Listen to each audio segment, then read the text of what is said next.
blacked. My arms blacked. Me, I'm tired as fuck. What else you got? Nice to lick. God damn it. In my last video, I talked about wanting to add the Gunslinger weapons to my game, but I thought about it and I realized shooting in my game had been a bit lacking, and so I wanted to spend some time making that as satisfying as possible. So I've spent this last month refining and polishing it to a mirror finish. Also, just quickly, I keep getting asked what exactly my plan is for the game, so let me just clarify it. I'm working on a free game that combines my favorite aspects of DayZ, Stalker, and Tarkov. The end goal is to have a massive open world, similar to DayZ, with all the immersive features of Tarkov set inside the Stalker universe. The only thing you'll need to play is a copy of s&box, which is currently in closed beta testing. Anyway, I got a lot done this month, so let's jump right to it. Oh, and by the way, remember to like and subscribe if you enjoy the video, because literally 97% of you are not subscribed, which is basically everyone. This month, with the inventory and NPC base out of the way, I wanted to start focusing on immersion and PvP gameplay. Up until this point, the game had essentially been a highly modified fork of the default s&box game mode, so I started ripping out all the old s&box code. The biggest thing removed being the spawn menu. I previously used this for spawning weapons and mutants and items for the purposes of testing, but it was time to make something better. I replaced it with this custom-made debug menu, and it contains a bunch of useful debug commands which are very important for testing purposes. It also allows me to spawn mutants on command, and it automatically adds every item in the game with automatic categorization. With that done, I then went about ripping out the old HUD. I consider immersion a pretty high priority for my game, and so I wanted to make most of your HUD feel like part of the world rather than an interface to the world. So the new HUD is incredibly minimal. Nothing is on your screen unless it has to be. The biggest things on it are the new limb health and stamina systems, but I'll get to that later. And lastly, I ripped out the old escape from Tarkov weapons I'd been using up until this point. I don't have permission to use Stalker Assets, and I'd rather not get DMCA'd. A couple months back, I emailed the author of the Gunslinger mod for Stalker called Pripyat, and they said I could use their weapons as long as I didn't change the animations. And so this month, I went about importing some of those. I figured I'd start with something simple, so I began with the Fort 17 pistol, which, as it turns out, isn't that simple. Gunslinger is an incredibly detailed weapon pack, and so these guns had all sorts of animations. Sprinting, entering your sights, turning on your headlamp, empty idle animations, different reloads for an empty magazine versus a full one. It even included shell casings animated in the firing animations. Between setting up the model for s&box and creating the anim graph for the gun, I'd say it took about 2 to 3 days total for it to look and feel good. I also had an extra challenge this time around, as I wanted to get camera animations working. These are animations that play directly on your first person camera when you do things like shoot your gun or reload, and they do a lot to add to the immersion of the game. So we import the animation paths from Gunslinger using Blender. We then add a single bone called camera, and then we export it to Source 2 using some settings I found through trial and error. Now we can see the camera bone moving around in ModelDoc, which is the tool we use for Source 2. We then add our camera motion as an additional layer to our weapon animations, and then we add a little bit of code in our view model to make our camera move with the bone named camera, and ta-da! The camera now moves with the model. That definitely didn't take me like 2 whole days to get working. Once I'd gotten everything done though, porting in the other weapons was fairly easy. It was mostly just a lot of tedious little tasks that aren't super interesting to talk about. With the weapons now imported, I wanted to add something that had been missing up until now: recoil and spread. Previously, the weapons had essentially just been laser guns. They didn't change your view at all when fired and had no spread. I wanted the weapons to feel good to fire, but I also wanted them to be realistic. I've currently got them set up in such a way that hip firing is fairly accurate. It's not pinpoint like Counter-Strike, but it is closer to something like Tarkov. Recoil is controllable, and spread increases up to a soft cap when firing, allowing you to still be rewarded for good gunplay. However, for unspecified reasons, firing the gun had actually been broken up until this point, but it was now fixed. So I was excited to test out my new weapons when I noticed a slight issue. What the fuck? Fixing all the models. At some point, while I was working on this, Face Punch, the guys behind s&box, fixed a little bug in the the modeling program used to set up the models for the Source 2 engine. The bug that they fixed meant this little modifier right here, which is in charge of modifying how big or small the model is in-game, now worked on the hitboxes of the NPC, as well as the collision shapes and joints used for their ragdoll, where previously it did not. So the hitboxes and physics joints and shapes would all scale alongside the model when you use the modifier. Very nice feature. Excellent work, Face Punch. However, all my NPCs were quite poorly exported from Blender, and I had to scale up the world model 40 times in ModelDoc because they were some of the first models I worked on. Now, this wasn't a problem as you can see from my older videos, but oh boy, did it mean Face Punch had given me a lot of work to do, as I now need to go through and manually fix every single model I'd set up before they fixed this issue. Not to worry, I thought to myself, this won't be too bad to fix. I'll just have to scale down the physics joints and hitboxes and all that. How wrong I was. You see, the previous models being scaled up 40 times meant that the now bug-free hitboxes and physics shapes were also scaled up 40 times the size they needed to be. At this point, the interface for ModelDoc was so mangled, I figured it'd just be easier to re-import the models from scratch. The old ragdolls were pretty terrible and they needed a rework anyway. I'd just been putting off working on it, but it appeared Face Punch had forced my hand. I've learned a ton since the last time I'd exported the NPC models, so I was ready to go in and make everything better. And it was all going well until I noticed another small problem. What the fuck? I asked around on the s&box Discord if anyone knew what the problem was. Very helpful people there, by the way. And got told, "Boy, mate, it'll be because Blender fucking sucks with FBXs." So I went and bought the better FBX exporter from Blender, thank you Patreon supporters, and exported the model using that. And somehow it was even more fucked up. After some trial and error though, I discovered this small little option named Optimize for Game. After turning that off, it worked as expected, which I'm gonna be honest, that didn't seem very optimal for my game. And you'd think my troubles would have ended there, but oh no. The new exporter refused to export the animations until I'd clicked on each one individually in Blender. And then, once those were imported into ModelDoc, each animation was just given the length of the longest animation of the bunch, instead of their actual length. So I had to go through and manually trim every animation to the appropriate length. And then, once that was done, I had to create the hitboxes and ragdoll of every single NPC model. I don't know if it's just a me problem, but creating ragdolls has to be the most boring, tedious shit I've ever done. Make the funny ragdoll in ModelDoc and test it, change a few tiny numbers and test it again. And I had to do this 15 more times. Also, quick tangent, but does anyone else think bloodsuckers are unnecessarily caked up? I mean, like, goddamn. And you know what's funny about this whole soul-draining process is that you can see my fragile sanity slowly slipping away with each git commit as time went on. I started with the zombie, and you can see it dawning on me in the git commit how long this is going to take. Finish re-importing zombie model. Fuck. Fix up bloodsucker ragdoll. Fix animation offset wubba-dub-dub. Fixed a bug where you wouldn't breathe and sadly died. Fix blind dog ragdoll. HD corb to cobagodon. Fix Burra being made of solid fucking stone. Eventually though I got through it all, and now the ragdolls are actually pretty good. The models are all set up properly, and surely nothing will ever break again. Limb health. The notion of separating the body into different segments and giving each segment its own health value. Seems simple enough, you just take this thingy and turn it into that thingy. I wanted this system to be similar to Tarkov's limb health system, where breaking different limbs would give you different negative side effects.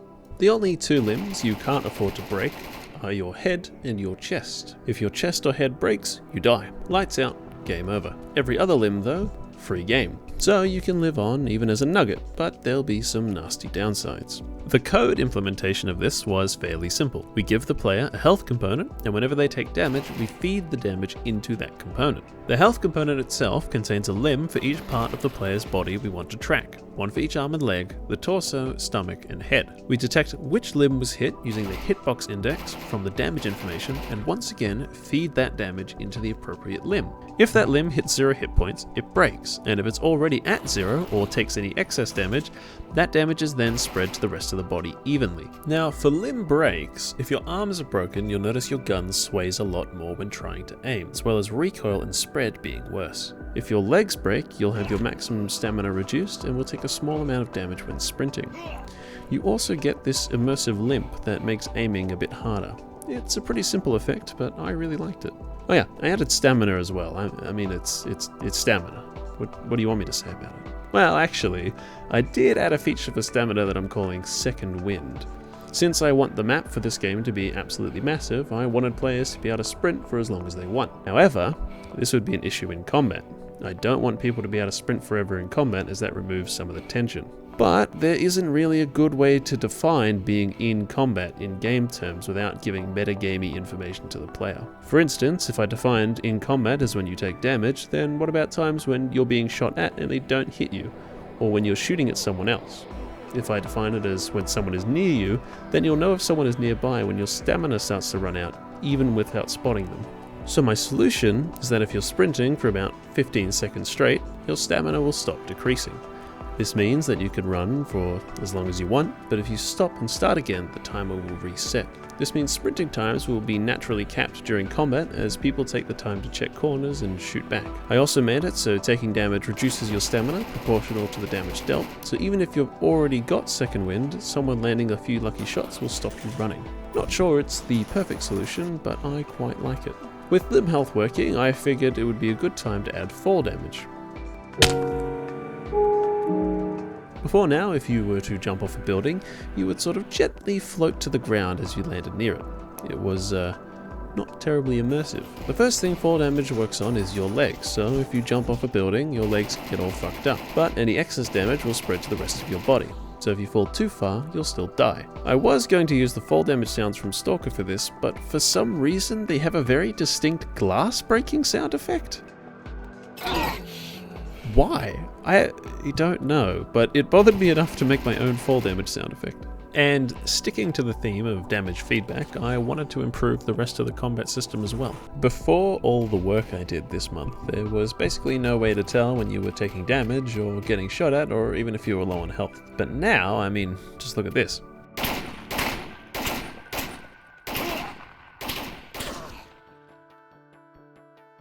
So let's break down what I actually added. The first thing I wanted to add was the ability for players to realize they're being shot at. I figured that's probably something pretty important to convey, so the first thing I did was add suppression and bullet cracks. Suppression means if someone shoots near you, you get a nice black vignette on your screen. It's pretty subtle, but it helps to add that immersive feeling of, oh shit, I'm being shot at. The feeling is then strongly reinforced by the subsequent crack of the bullets landing near you. I've added several bullet crack sounds of varying degrees that are tied to the velocity and type of ammunition used to shoot at you. Subsonic rounds have a more gentle whooshing, while supersonic rounds have a much sharper snapping noise. Combining these two features makes getting shot at a lot scarier. Now that you're properly alerted for when someone is shooting at you, I wanted to make it obvious when someone actually hits you. So I've added a subtle hit flinch for your first-person camera, as well as a very short blur to your screen. Your character also makes some pain noises now, and when you get really low, the screen's saturation decreases and you get this nice red overlay. I added some breathing sound effects for when you're low on health to top it all off, and I think it looks pretty damn good. Now that we've got effects for getting shot at and getting hit, it was time for some VFX when you die. Previously, your camera kind of unceremoniously floated up into the air like some kind of tragic out-of-body experience. Keeping immersion in mind, I added a first-person death camera. So when you die, you see what your body would see. I made your screen fade out nicely as well, and then fade back in when you respawn. All in all, nice looking, satisfying effect. Until you see how it works. You see, when I was adding the first person camera, I ran into an issue where you'd see your own face, which is just, ugh. Thinking hard about how to solve this conundrum, I came up with the solution. You can't see your face if there is no face. So when you die, I shrink your head client side and you look like this. This has the added benefit of being infinitely funnier when you know what's actually happening behind the scenes while still looking good from a gameplay perspective. By the way, if you want to support the project, I have a Patreon, patreon.com/fortunedev. I want to work on this kind of thing full time, and the way I'm going to do that is with your support. As a final touch, I added this nice little headshot effect for when you shoot someone with a high-powered rifle or a shotgun, using the same head shrinking technique. The particle effect is secretly just 40 rocks in a single model that I've covered with a flesh material. I'd like to add more gore effects later down the line, but that's going to have to wait until the core gameplay stuff is more polished. The final thing I wanted to do with combat VFX was replace the old Psi health visuals with a much newer, more polished effect. I updated the controller VFX alongside this, and now, here's how it turned out. Volume warning, by the way.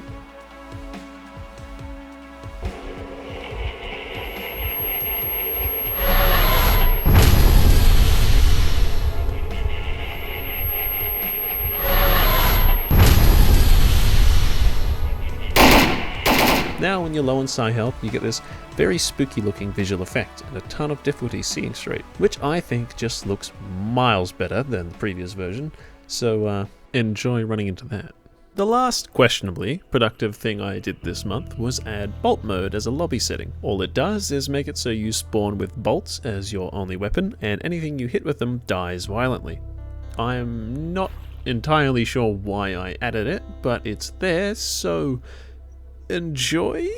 I spent the last couple days polishing everything, fixing bugs, and adding config settings. All in all, this was a frighteningly productive month for me. I just woke up each day with a very strong idea of what I wanted to work on. The combat now feels very good. I am extremely pleased with all the work I did and how it turned out, and the game is now so close to being a solid, playable game.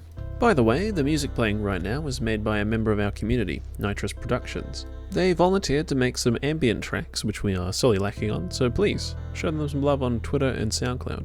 To finish the video off, I've decided on a title for the game, Ghosts of the Zone.